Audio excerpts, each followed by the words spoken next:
Bonjour. Nous ne pouvions pas vivre, mais nous avons survécu, témoigne une des rescapées d'Auschwitz lors des cérémonies du 70e anniversaire de la libération du camp d'extermination.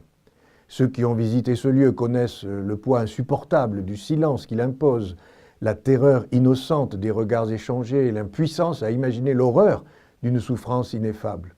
Et ceux qui ne se souviennent pas du passé sont condamnés à le revivre. Cette situation de Georges Santayana est exposée à l'entrée du premier baraquement que l'on visite. Alors, les survivants témoignent. Le président de la République française, dans son discours du 27 janvier, aborde cette question du témoignage. Je le cite, « Je sais ce qui vous tourmente. Qui parlera des camps? Qui parlera de la Shoah quand vous ne serez plus là? Je vous fais cette promesse, qui est un engagement, la République française n'oubliera jamais. La République n'oubliera jamais, et nous, ses membres, n'oublions jamais non plus le 1 100 000 de personnes exterminées dans ce camp, dont 1 million de juifs, et combien de déportés, de tués, d'affamés, d'écrasés, de blessés, de détruits dans la quarantaine de camps de concentration nazis. Tziganes, Polonais, Russes, homosexuels, témoins de Jéhovah, handicapés, prêtres, peu de nationalités, peu de catégories de population furent épargnés. En tant qu'évêque, je me dois aussi de parler de ces quelques milliers de prêtres déportés et pour certains exécutés dans les camps. Les prêtres survivants témoignent de l'atrocité particulière avec laquelle ils étaient traités. Selon leur dire, dans les camps, les nazis donnaient 1 semaine de survie pour les juifs, 2 pour les prêtres et 3 mois pour les autres.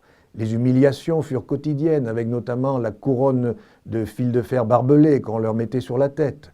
Le bienheureux père Kowalski fut frappé à mort car il refusa de piétiner son chapelet. Le cardinal Kozlowiecki, survivant d'Auschwitz, dit avoir un peu plus compris ce qu'a pu ressentir le Christ lors de son chemin de croix.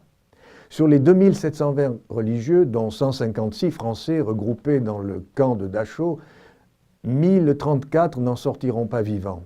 Guillaume Zeller, dans son livre « La baraque des prêtres », Dachau, 1938-1945, parle de la grande charité de prêtres internés. Je le cite, « La baraque des prêtres, Dachau, 1938-1945, je le cite donc, les déportés sont disséminés par une épidémie de typhus.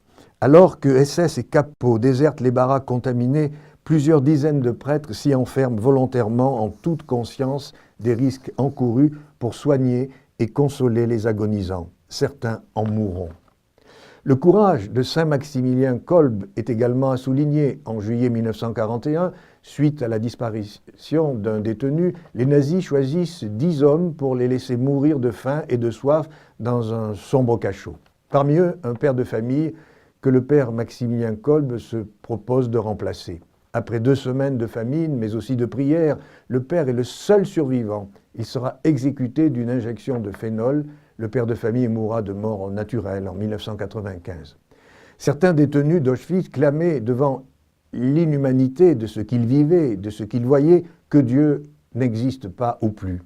Alors les témoignages d'amour de ces religieux, mais aussi des justes, de ceux que certains appelaient bons nazis, de ces femmes et ces hommes qui, par le bien, combattaient le mal, ne doivent, eux non plus, jamais être oubliés. Ils sont en tout cas pour moi le témoignage d'un espoir et d'un amour possible au cœur même du désespoir.